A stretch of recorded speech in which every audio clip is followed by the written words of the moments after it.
భవిష్యత్తు భరోసా కోసం ఆస్తుల కొనుగోలుకు ప్రజలు మక్కువ చూపుతున్నారు. సామాన్యుల నుంచి సంపన్నుల వరకు రియల్ ఎస్టేట్ రంగంలో పెట్టుబడులు బెస్ట్ అంటున్నారు.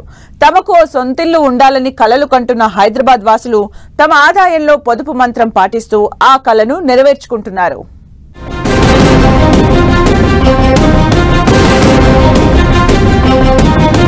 సొంత ఇంటి కల సాకారంపై హైదరాబాద్ వాసుల దృష్టి. గత కొన్నేళ్లుగా జీహెచ్ఎంసీలో పెరుగుతోన్న నిర్మాణాలు. పొదుపు మంత్రం పాటిస్తూ ఇంటి కొనుగోలుకు ప్రజలు ప్లాన్. అద్దెతో కలిపి మరికొంత సొమ్ముతో ఈఎంఐ చెల్లించేలా ప్లాన్. సొంతిల్లు ప్రతి ఒక్కరి కల. లైఫ్ లో సెటిల్ అవ్వడం అంటే చాలు, చిన్నదో పెద్దదో ఏదో ఒక ఇల్లు కలిగి ఉండాలని ప్రతి ఒక్కరూ కోరుకుంటారు. ఇలా ప్రతి ఒక్కరి జీవితంలో సొంతిల్లు అనేది అత్యంత ప్రాధాన్యమైన అంశంగా మారింది. దీంతో రియల్ ఎస్టేట్ రంగం ప్రస్తుతం కొత్త పుంతలు తొక్కుతోంది. ప్రాపర్టీలకు డిమాండ్ పెరగడంతో నిర్మాణ రంగం కూడా అంతే స్థాయిలో వృద్ధి చెందుతోంది. ప్రస్తుతం హైదరాబాద్ సిటీ సెంటర్తో పాటు నగరం నలుమూలలా శరవేగంగా కొత్త ప్రాజెక్టులను చేపడుతున్నాయి నిర్మాణ సంస్థలు. దీంతో ఈ రంగంలో ఉపాధి అవకాశాలు కూడా పెరుగుతున్నాయి. రాబోయే 6 months లో ఈ గవర్నమెంట్ రియల్ ఎస్టేట్ రంగానికి ఇట్లాంటి ఎన్నో ప్రారంభించాల్సి వస్తుంది. అప్పుడు ఆటోమేటిక్గా డిమాండ్ పెరిగినప్పుడు ఆటోమేటిక్గా రేట్లు పెంచడం అనేది సహజంగా జరుగుతుంది. కాబట్టి మీరు కానీ ఒక 4-5 నెలలు కానీ ఆగారంటే రేట్లు విపరీతంగా పెరిగే అవకాశం ఉంది. రియల్ ఎస్టేట్ రంగంలో ఇప్పుడున్న మార్కెట్ రేపు ఉంటుందని మనం చెప్పలేం. కాబట్టి మీరు కొనుక్కుండే వాళ్ళకి ఎవరికైనా ఇదే మంచి టైము. ఇప్పుడు పెట్టుబడి పెడితే మీకు ఖచ్చితంగా లాభాలు వస్తాయనేది మా అంచనా.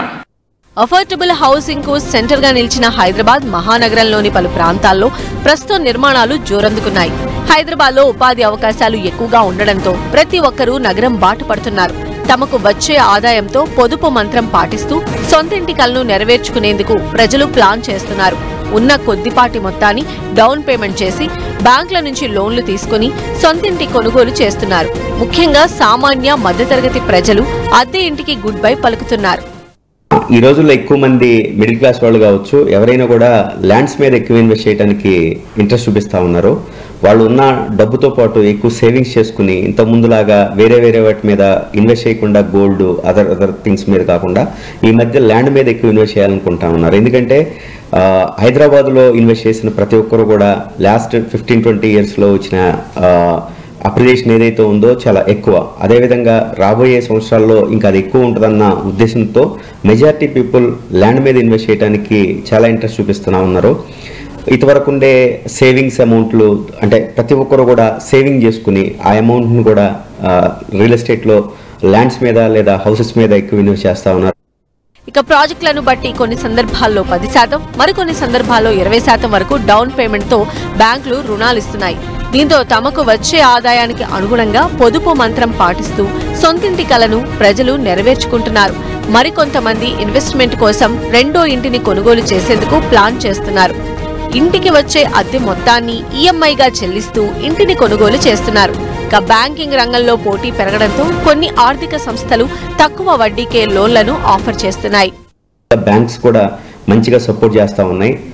ఓపెన్ ప్లాట్స్ కానివ్వండి, అటు హౌసెస్ కానివ్వండి, వాళ్ళు లోన్స్ ఇచ్చి ఎంకరేజ్ చేస్తూ ఉన్నారు. అదేవిధంగా తెలంగాణ గవర్నమెంట్ కూడా మంచిగా డెవలప్మెంట్స్ చేసుకుంటూ ముందుకు వెళ్తూ ఉన్నారు. దానివల్ల రాబోయే రోజుల్లో ల్యాండ్ అప్రిసియేషన్ అన్నది చాలా ఎక్కువ ఉంటుంది హైదరాబాద్లో. దానివల్ల అందరూ కూడా హ్యాపీగా ఉంటారు.